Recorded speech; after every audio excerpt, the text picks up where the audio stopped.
انسانوں کے نام افزار ریحان، تشدد کو جواز بخشنے والے پاسا۔ آج اس مملکت بد نصیب کے حالات کس قدر دیگر گوں ہیں۔ غریب عوام غربت، بے روزگاری اور مہنگائی کی چکی میں پس رہے ہیں، لیکن دوسری طرف امراء کی ایلیٹ کلاس ہے جنہیں اس سے کوئی فرق نہیں پڑتا۔ ان کے وہی لچھن ہیں جیسے کوئی ایشو ہی نہیں ہے۔ انہی میں اعلیٰ عہدوں پر فائز کچھ افراد ہیں جو پوری ڈٹائی اور بے شرمی کے ساتھ بے اصولی و کمینگی کی تمام حدود کو انصاف کے نام پر پار کر رہے ہیں۔ تیسری طرف ہمارے پیارے راج دلارے جناح ثالث صاحب ہیں جو حفظ اقتدار کے جنون میں اس ملک کے لیے خوفناک سونامی بنے کھڑے ہیں۔ کسی کو کوئی پرواہ نہیں ہے کہ یہ ملک ان شعبدہ بازیوں کا متحمل ہے یا نہیں، بس مجھے کرسی اقتدار تک پہنچنا ہے، چاہے لاشوں کو مسلتے ہوئے ان کے اوپر سے جانا پڑے، چاہے ہچکولے کھاتی معیشت مزید برباد ہو جائے۔ او بھائی، ملک کی قیمت پر اقتدار کا سودا نہ کرو۔ شعور کی یہ آواز کیا 2 مرتبہ پہلے سنی گئی ہے جو اب سنی جائے گی؟ 9 مئی کو اس ملک میں جو کچھ ہوا ہے، 47 اور 71 کے بعد اس کی کوئی مثال نہیں ملتی۔ 77 میں پی این اے کی اور پھر 83 میں ایم آر ڈی کی، اگرچہ بھرپور ایجیٹیشن ہوئی تھی، مگر یوں چن چن کر فوجی املاک، کینٹ ایریاز اور بالخصوص کور کمانڈر ہاؤس یا فوجی یادگاروں پر اس نوعیت کے حملے روا نہیں رکھے گئے۔ اندھوں کو بھی نظر آ رہا تھا کہ یہ سب کچھ پری پلان تھا۔ آج الیکٹرانکس، ترقی اور سوشل میڈیا کے پھیلاؤ میں ایسی کوئی چیز کیسے چھپ سکتی تھی؟ یہ لوگ ثبوتوں کی بات کرتے ہیں، کیمروں کی آنکھوں نے کس قدر چہروں کو بطور ثبوت آگ لگاتے اور تباہی ڈھاتے محفوظ کر لیا تھا۔ یہاں تک کہ اگر ڈاکٹر یاسمین اپنے بلوائیوں کو یہ کہہ رہی تھیں کہ پہلے اکٹھے ہو لو پھر کور کمانڈر ہاؤس کی طرف چلو، تو ویڈیو میں صاف دیکھا اور سنا جا سکتا تھا۔ اس طرح دیگر پی ٹی آئی وزراء کو ہدایات دیتے ملاحظہ کیا جا سکتا ہے۔ آج اگر یہ لوگ اس نوع کی الزام تراشی کر رہے ہیں کہ یہ ہمارے ورکرز نہیں تھے، ایجنسیوں کے لوگ تھے، تو انہیں شرم آنی چاہیے۔ اگر حملہ آور ایجنسیوں کے لوگ تھے اور وہی پکڑے گئے ہیں تو پھر پی ٹی آئی چیئرمین کو تکلیف کاہے کی ہو رہی ہے؟ وہ کیوں کہہ رہے ہیں کہ ہمارے 8000 ورکرز پکڑے گئے ہیں، جبکہ ویڈیوز میں یہ سب بلوائی بلوے کرتے دیکھے جا سکتے ہیں۔ جناح ثالث کی گرفتاری کے فوری بعد جس طرح یہ لوگ نکلے ہیں اور جس شتابی سے انہوں نے کینٹ ایریاز کا رخ کیا ہے، تمام تر پلاننگ کا اندازہ لگایا جا سکتا ہے، کیونکہ ان کا لیڈر نہ صرف اپنی پارٹی قیادت کو ہدایات دے کر گیا تھا بلکہ کارکنان کے لیے یہ پیغام چھوڑا تھا کہ آج اگر میری گرفتاری ہو گئی تو تم سب لوگ جہاد کے لیے نکل کھڑے ہونا۔ اس نے احتجاج نہیں جہاد بولا تھا۔ آرمی چیف حافظ عاصم منیر نے کور کمانڈر لاہور کو ہٹا کر کورٹ مارشل کا فیصلہ قطعی درست اور بروقت کیا ہے۔ وہ شخص تو اتنا غیر ذمہ دار عقل و شعور سے آری اس عہدے کے قابل ہی نہیں تھا۔ اتنی اہم ذمہ داری پر فائز شخص کو کیا اتنا ادراک بھی نہ تھا کہ کیا ہونے جا رہا ہے؟ اگر آرمی اور رینجرز کے ٹرک جان فشانی سے نکال کر سڑکوں پر لائے جاتے تو کسی کی مجال نہ ہوتی اس طرف آگے بڑھنے کی، اور یہ عوام کا کوئی بڑا کراؤڈ ہرگز نہ تھا۔ چھوٹی چھوٹی ٹولیاں تھیں جنہیں اکٹھے ہونے سے قبل ہی دبوچا جا سکتا تھا، اور پھر اس شخص کو شرم نہیں آ رہی تھی کہ نظروں کے سامنے حساس مقامات جل رہے تھے اور نیرو بانسری بجا رہا تھا۔ آئین و جمہوریت پر ایمان رکھنے والے ایک سویلین کا نظریہ ہرگز یہ نہیں ہو سکتا کہ عام سویلینز کا کورٹ مارشل ہو یا ان کے خلاف کارروائی آرمی ایکٹ کے تحت کی جائے، لیکن دوسری طرف یہ پہلو بھی نظر انداز نہیں کیا جا سکتا کہ پرتشدد حملے سوچی سمجھی پلاننگ کے ساتھ کینٹ ایریاز میں فوجی پراپرٹیز پر کیے گئے ہیں۔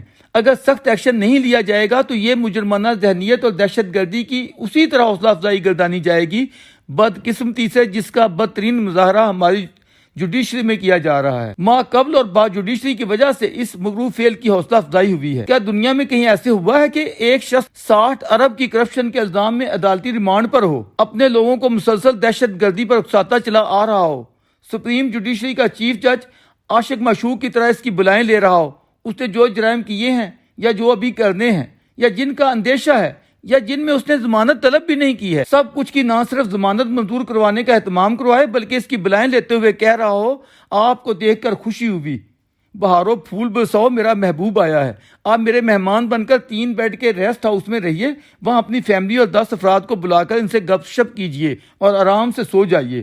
اور اب جو تو جہاد کی جا رہی ہیں یہ حجت گناہ بدترز گناہ کے مترادف ہیں۔ یہ تو سب کو معلوم ہے، انصاف اندھا ہوتا ہے۔ اب پاکستانیوں نے یہ بھی دیکھ لیا کہ وہ ننگا بھی ہوتا ہے، اس میں جگ ہنسائی کی بھی کوئی شرم نہیں ہوتی۔ درویش کو تو پہلے سے اصلیت کا علم تھا، لیکن جن لوگوں کو کسی نوع کا شبہ تھا، اتنی بڑی جسارت اور ڈٹائی دکھانے والوں نے کوئی کسر اٹھا نہیں رکھی۔ ملزموں پر نوازشات کی ایسی برسات شاید قانون کی تاریخ میں آج تک نہ دیکھی گئی ہو۔ اس پر حضرت مولانا کا غم و غصہ قابل فہم ہونا چاہیے، یہ کہ بھائی اگر سیاست کی اس قدر شوق ہے تو اتاریے سرکاری لبادے، آئیے عوام میں، اپنی محبوب پارٹی اور اس کے چیئرمین کی سنگت میں، آج پرانے زخم بھی ہرے ہو گئے ہیں، یہ کہتے ہوئے کہ اس عمارت سے 5واں جوڈیشل مارشل لا لگا ہے، تو اس کا اہتمام ہمارے اس غیر ذمہ رویے نے خود کیا ہے۔ ہمارے لوگ نہ جانے کیوں محض طاقت کی زبان سمجھتے ہیں۔ آج جب عوامی طاقت کا ڈنڈا سامنے آیا تو کہا جا رہا ہے کہ صرف آئین نہیں، حالات کو بھی دیکھنا پڑتا ہے۔ اگر امن نہ ہو تو پھر قانون پر عمل درآمد نہیں ہو سکتا۔ یہی بات تو روز اول سے آئین کا خالق اور عوامی امنگوں کا ترجمان ادارہ کہتا چلا آ رہا ہے کہ آئین کی محض ایک شق کو نہیں، تمام شقوں کو ملاحظہ کرتے ہوئے پورے نیشنل سینیریو یا منظر نامے کے حقائق کی مطابقت میں تلخیوں کو سمجھنا پڑتا ہے۔ شفافیت کے تقاضے بھی پورے کرنے پڑتے ہیں۔ قومی سلامتی اور یکجہتی کے بھی کچھ تقاضے ہوتے ہیں۔ شکر ہے اگر آج آپ کو ادراک ہو گیا ہے کہ فوجی اثاثوں اور انسٹالیشنز کو بے دردی سے جلایا جا رہا ہے۔ کور کمانڈرز کانفرنس اور نیشنل سیکورٹی کمیٹی کی میٹنگ میں بر وقت جو فیصلے کیے گئے ہیں وہ اس دہشت گردی اور گنڈا گردی کا بدیہی تقاضا ہیں۔ خود وکلاء اور قانون دانوں کے اندر سے بھی اس نوع کی آوازیں اٹھ رہی ہیں کہ بلوائیوں پر آرمی ایکٹ کے تحت مقدمات چلنے چاہیے۔ سابق کھلاڑی کے افواہ ساز سیل سے پہم گھٹیا نوعیت کا پروپیگنڈا کرتے ہوئے افواہیں پھیلائی جا رہی تھیں، یہ کہ خود آرمی میں آرمی چیف کی شدید مخالفت ہو رہی ہے، اس لیے نیشنل سیکورٹی کمیٹی کا اجلاس بھی نہیں ہو رہا۔ اب کہ نہ صرف اجلاس ہوا ہے بلکہ اس میں تمام ذمہ داران نے شرکت کرتے ہوئے صائب فیصلے کیے ہیں۔ منافرت و محاذ آرائی کی بجائے مکالمے اور جمہوری اقدار کی راہ دکھائی گئی ہے۔ یہ بھی کہا گیا کہ ذاتی اور سیاسی فائدے کے لیے جلاؤ، گراؤ اور املاک کے نقصان کو برداشت نہیں کیا جائے گا۔ تشدد کے خلاف زیرو ٹالرنس کی پالیسی اپنائی جائے گی۔ بتایا جا رہا ہے کہ جس قدر املاک کو آگ لگائی گئی ہے اور 108 گاڑیاں جلائی گئی ہیں، اس نقصان کا تخمینہ کچھ 600 کروڑ روپے بنتا ہے، اور اصولاً یہ فیصلہ کیا جانا چاہیے کہ دہشت گردوں کو محض سزائیں ہی نہیں ملنی چاہیے، اس قومی نقصان کی وصولی کا اہتمام بھی ہونا چاہیے۔ کہا جاتا ہے کہ شر پسند پریشر گروپ کے پاس بڑے فنڈز اور اثاثہ جات ہیں، نقصان کی تلافی ان کی ضبطی سے ہونی چاہیے، پھر بھی کسر رہ جائے تو بنی گالہ کی نیلامی سے پوری کی جائے، کیونکہ رہائش کے لیے خلیفہ کے پاس زمان پارک میں بہت جگہ ہے۔